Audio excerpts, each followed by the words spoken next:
La Bible en un an, le 17 octobre, le livre de Job, chapitre 12, verset 1 au chapitre 15, verset 35, le livre des psaumes, chapitre 86, verset 1 à 17, le livre des proverbes, chapitre 25, versets 23 et 24.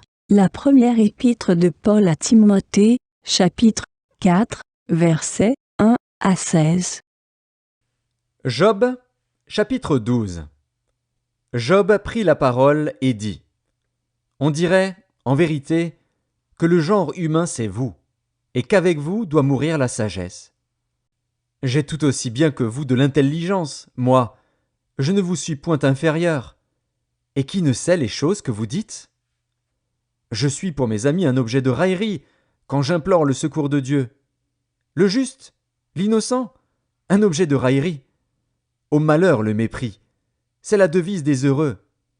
À celui dont le pied chancelle est réservé le mépris.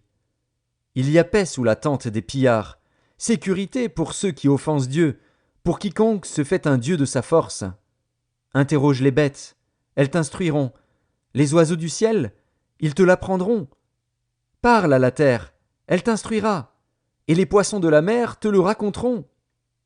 Qui ne reconnaît chez eux la preuve que la main de l'Éternel a fait toutes choses ? Il tient dans sa main l'âme de tout ce qui vit, le souffle de toute chair d'homme. L'oreille ne discerne-t-elle pas les paroles, comme le palais savoure les aliments ? Dans les vieillards se trouve la sagesse, et dans une longue vie l'intelligence. En Dieu réside la sagesse et la puissance. Le conseil et l'intelligence lui appartiennent. Ce qu'il renverse ne sera point rebâti. Celui qui l'enferme ne sera point délivré. Il retient les eaux et tout se dessèche. Il les lâche et la terre en est dévastée. Il possède la force et la prudence. Il maîtrise celui qui s'égare ou fait égarer les autres. Il emmène captifs les conseillers. Il trouble la raison des juges. Il délie la ceinture des rois. Il met une corde autour de leurs reins. Il emmène captifs les sacrificateurs. Il fait tomber les puissants. Il ôte la parole à ceux qui ont de l'assurance. Il prive de jugement les vieillards. Il verse le mépris sur les grands. Il relâche la ceinture des forts. Il met à découvert ce qui est caché dans les ténèbres. Il produit à la lumière l'ombre de la mort. Il donne de l'accroissement aux nations, et il les anéantit. Il les étend au loin, et il les ramène dans leurs limites. Il enlève l'intelligence aux chefs des peuples. Il les fait errer dans les déserts sans chemin. Il tâtonne dans les ténèbres et ne voit pas clair. Il les fait errer comme des gens ivres. Job, chapitre 13. Voici, mon œil a vu tout cela. Mon oreille l'a entendu et y a pris garde. Ce que vous savez, je le sais aussi, je ne vous suis point inférieur. Mais je veux parler au Tout-Puissant, je veux plaider ma cause devant Dieu. Car vous n'imaginez que des faussetés. Vous êtes tous des médecins de néant. Que n'avez-vous gardé le silence ? Vous auriez passé pour avoir de la sagesse. Écoutez, je vous prie, ma défense, et soyez attentifs à la réplique de mes lèvres. Direz-vous en faveur de Dieu ce qui est injuste, et pour le soutenir, allégrez-vous des faussetés ? Voulez-vous avoir égard à sa personne ? Voulez-vous plaider pour Dieu ? S'il vous sonde, vous approuvera-t-il ? Ou le tromperez-vous comme on trompe un homme ? Certainement il vous condamnera, si vous n'agissez en secret que par égard pour sa personne. Sa majesté ne vous épouvantera-t-elle pas ? Sa terreur ne tombera-t-elle pas sur vous ? Vos sentences sont des sentences de cendre, vos retranchements sont des retranchements de boue. Taisez-vous, laissez-moi, je veux parler. Il m'en arrivera ce qu'il pourra. Pourquoi saisirais-je ma chair entre les dents ? J'exposerais plutôt ma vie. Voici, il me tuera, je n'ai rien à espérer, mais devant lui je défendrai ma conduite. Cela même peut servir à mon salut, car un impie n'ose paraître en sa présence. Écoutez, écoutez mes paroles, prêtez l'oreille à ce que je vais dire. Me voici prêt à plaider ma cause, je sais que j'ai raison. Quelqu'un disputera-t-il contre moi ? Alors je me tais, et je veux mourir. Seulement, accorde-moi 2 choses, et je ne me cacherai pas de loin de ta face. Retire ta main de dessus moi, et que tes terreurs ne me troublent plus. Puis appelle, et je répondrai, ou si je parle, réponds-moi. Quel est le nombre de mes iniquités et de mes péchés? Fais-moi connaître mes transgressions et mes péchés. Pourquoi caches-tu ton visage, et me prends-tu pour ton ennemi? Veux-tu frapper une feuille agitée? Veux-tu poursuivre une paille desséchée? Pourquoi m'infliger d'amères souffrances, me punir pour des fautes de jeunesse? Pourquoi mettre mes pieds dans les ceps, surveiller tous mes mouvements, tracer une limite à mes pas, quand mon corps tombe en pourriture, comme un vêtement que dévore la teigne? Job, chapitre 14. L'homme né de la femme. Sa vie est courte, sans cesse agitée. Il naît, il est coupé comme une fleur, il fuit et disparaît comme une ombre. Et c'est sur lui que tu as l'œil ouvert, et tu me fais aller en justice avec toi. Comment d'un être souillé sortira-t-il un homme pur? Il n'en peut sortir aucun. Si ses jours sont fixés, si tu as compté ses mois, si tu en as marqué le terme qu'il ne saurait franchir, détourne de lui les regards et donne-lui du relâche, pour qu'il ait au moins la joie du mercenaire à la fin de sa journée. Un arbre a de l'espérance. Quand on le coupe, il repousse, il produit encore des rejetons. Quand sa racine a vieilli dans la terre, quand son tronc meurt dans la poussière, il reverdit à l'approche de l'eau, il pousse des branches comme une jeune plante. Mais l'homme meurt, et il perd sa force. L'homme expire. Et où est-il? Les eaux des lacs s'évanouissent, les fleuves tarissent et se dessèchent. Ainsi l'homme se couche et ne se relèvera plus. Il ne se réveillera pas tant que les cieux subsisteront, il ne sortira pas de son sommeil. Oh, si tu voulais me cacher dans le séjour des morts, m'y tenir à couvert jusqu'à ce que ta colère fût passée, et me fixer un terme auquel tu te souviendras de moi. Si l'homme, une fois mort, pouvait revivre, j'aurais de l'espoir tout le temps de mes souffrances, jusqu'à ce que mon état vînt à changer. Tu appellerais alors, et je te répondrais, tu languirais après l'ouvrage de tes mains. Mais aujourd'hui tu comptes mes pas, tu as l'œil sur mes péchés. Mes transgressions sont scellées en un faisceau, et tu imagines des iniquités à ma charge. La montagne s'écroule et périt, le rocher disparaît de sa place, la pierre est broyée par les eaux, et la terre emportée par leur courant. Ainsi tu détruis l'espérance de l'homme. Tu es sans cesse à l'assaillir, et il s'en va. Tu le défigures, puis tu le renvoies. Que ses fils soient honorés, il n'en sait rien. Qu'il soit dans l'abaissement, il l'ignore. C'est pour lui seul qu'il éprouve de la douleur en son corps. C'est pour lui seul qu'il ressent de la tristesse en son âme. Job, chapitre 15. Éliphaz de Théman prit la parole et dit: Le sage répond-il par un vain savoir? Se gonfle-t-il la poitrine du vent d'Orient? Est-ce par d'inutiles propos qu'il se défend? Est-ce par des discours qui ne servent à rien? Toi, tu détruis même la crainte de Dieu. Tu anéantis tout mouvement de piété devant Dieu. Ton iniquité dirige ta bouche, et tu prends le langage des hommes rusés. Ce n'est pas moi, c'est ta bouche qui te condamne. Ce sont tes lèvres qui déposent contre toi. Es-tu né le premier des hommes? As-tu été enfanté avant les collines? As-tu reçu les confidences de Dieu? As-tu dérobé la sagesse à ton profit? Que sais-tu que nous ne sachions pas? Quelle connaissance as-tu que nous n'ayons pas? Il y a parmi nous des cheveux blancs, des vieillards, plus riches de jours que ton père. Tiens-tu pour peu de choses les consolations de Dieu et les paroles qui doucement se font entendre à toi? Où ton cœur t'entraîne-t-il? Et que signifie ce roulement de tes yeux? Quoi?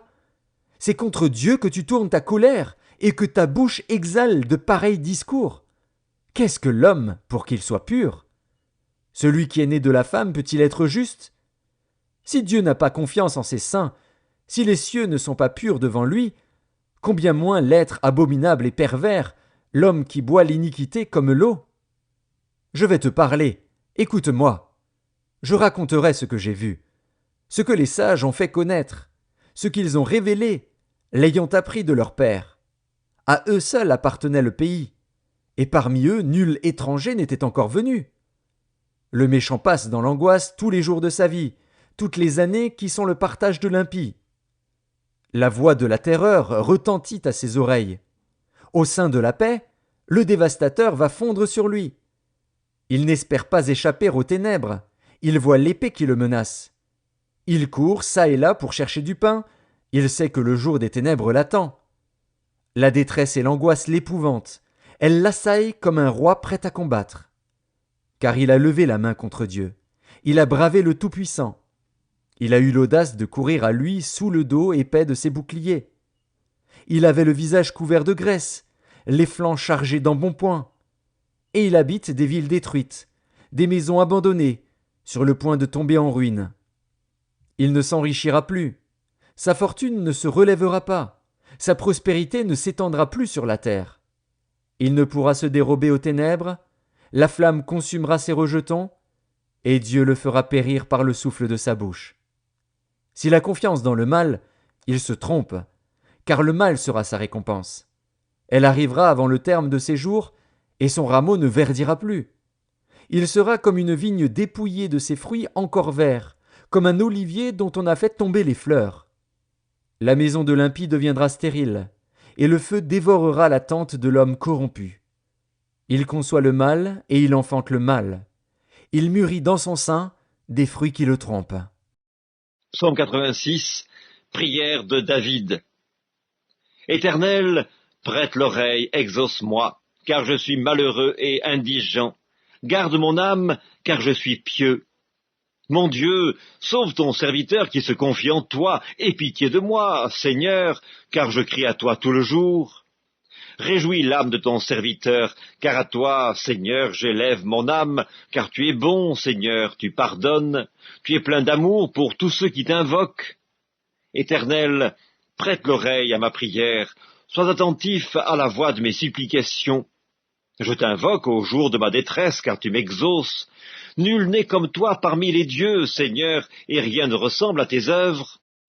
Toutes les nations que tu as faites viendront se prosterner devant ta face, Seigneur, et rendre gloire à ton nom. Car tu es grand et tu opères des prodiges, toi seul, tu es Dieu. Enseigne-moi tes voies, ô Éternel, je marcherai dans ta fidélité. Dispose mon cœur à la crainte de ton nom. Je te louerai de tout mon cœur, Seigneur mon Dieu, et je glorifierai ton nom à perpétuité. Car ta bonté est grande envers moi, et tu délivres mon âme du séjour profond des morts. Ô Dieu, des orgueilleux se sont levés contre moi, une troupe d'hommes violents en veulent à ma vie. Ils ne portent pas leurs pensées sur toi. Mais toi, Seigneur, tu es un Dieu miséricordieux et compatissant, lent à la colère, riche en bonté et en fidélité. Tourne vers moi les regards, et aie pitié de moi, donne la force à ton serviteur, et sauve le fils de ta servante. Opère un signe en ma faveur, que mes ennemis le voient et soient confus, car tu me secours et tu me consoles, ô Éternel. Livre des Proverbes, chapitre 25. Le vent du nord enfante la pluie, et la langue mystérieuse un visage irrité. Mieux vaut habiter à l'angle d'un toit que de partager la demeure d'une femme querelleuse. Première épître de Paul à Timothée, chapitre 4. Mais l'Esprit dit expressément que, dans les derniers temps, quelques-uns abandonneront la foi, pour s'attacher à des esprits séducteurs et à des doctrines de démons, par l'hypocrisie de faux docteurs portant la marque de la flétrissure dans leur propre conscience, prescrivant de ne pas se marier et de s'abstenir d'aliments que Dieu a créés pour qu'ils soient pris avec action de grâce par ceux qui sont fidèles et qui ont connu la vérité. Car tout ce que Dieu a créé est bon, et rien ne doit être rejeté, pourvu qu'on le prenne avec action de grâce, parce que tout est sanctifié par la parole de Dieu et par la prière. En exposant ces choses aux frères, tu seras un bon ministre de Jésus-Christ, nourri des paroles de la foi et de la bonne doctrine que tu as exactement suivies. Repousse les contes profanes et absurdes. Exerce-toi à la piété, car l'exercice corporel est utile à peu de choses. tandis que la piété est utile à tous, ayant la promesse de la vie présente et de celle qui est à venir. C'est là une parole certaine et entièrement digne d'être reçue.